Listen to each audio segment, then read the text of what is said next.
When BioShock 2 was first announced, it had a few things working against it. It was being built by a different developer, 2K Marin, though it included members from the team that worked on the original.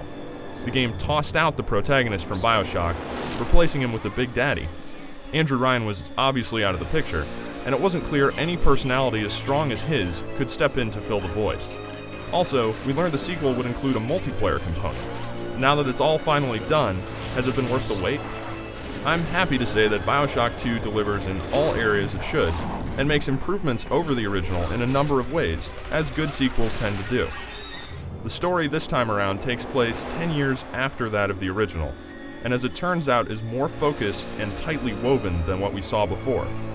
Overall, the underwater city of Rapture isn't as mysterious as it once was, since we've been there before, but that's balanced by a clearer vision of story delivery and more meaningful moral decisions. Daddy!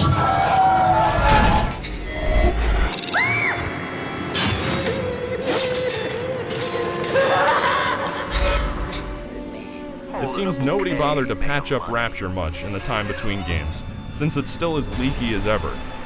While the game isn't as graphically impressive as its predecessor, it's still one of the best looking games around thanks to its fantastic art style and use of visuals to enhance theme and tone.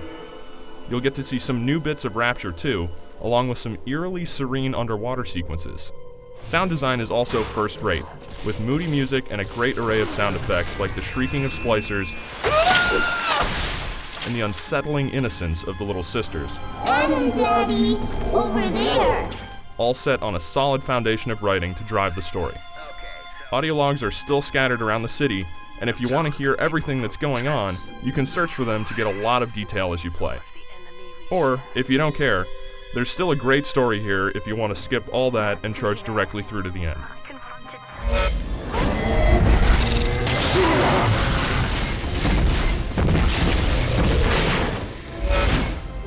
One of the more obvious changes in the sequel is that you're now playing as a Big Daddy.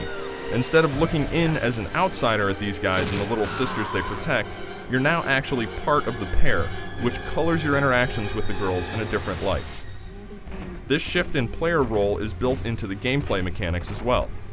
No longer do you just harvest or save, but you can now adopt the girls and carry them on your shoulder, giving you a lot more exposure to one of gaming's strangest relationships.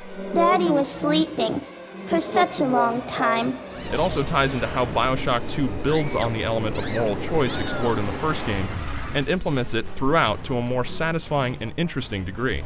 This dynamic reinforces the father-daughter relationship effectively, and as a bonus, provides for some entertaining defense sequences as you protect the girls while they harvest from corpses. Don't let us get me, Daddy! Here in the sequel, you'll find gameplay progresses much as it did before, but with a bunch of tweaks that make for a smoother play experience. You can have both weapons and plasmids ready at once, for instance. The upgrades you get at Power to the People stations have a more dramatic effect on weapon performance, like every hit from a rivet gun having a chance to set an enemy on fire, which is pretty cool. Plasmid use has been made more interesting too, as your powers will change as they're upgraded. You'll go from shocking single enemies to unleashing a lightning storm from your hands, and along with a bunch of tonics that can be equipped for passive bonuses, BioShock 2 gives you a great sense of progression and empowerment as you progress through the environments. And let's not forget the multiplayer, built by Digital Extremes. While it may be easy for many to disregard this mode since the original did not have an online component, it turns out that what's offered here can be pretty fun. I don't see it rocketing to the top of the popularity charts, but the simple interplay between plasmids and weapons, a Modern Warfare-style progression structure, and a variety of game modes and narrative elements make this mode worth checking out. And who knows, maybe you'll get hooked.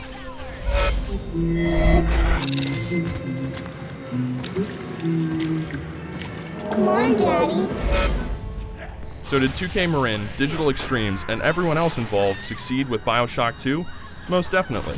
It may not have the same awe-inspiring sense of mystery as the first title, but by improving the gameplay and giving more focus to the story, there's a lot of entertainment to be had here and surprises in store for those who decide to return to one of the best video game settings around. For the full written review, head over to IGN.com.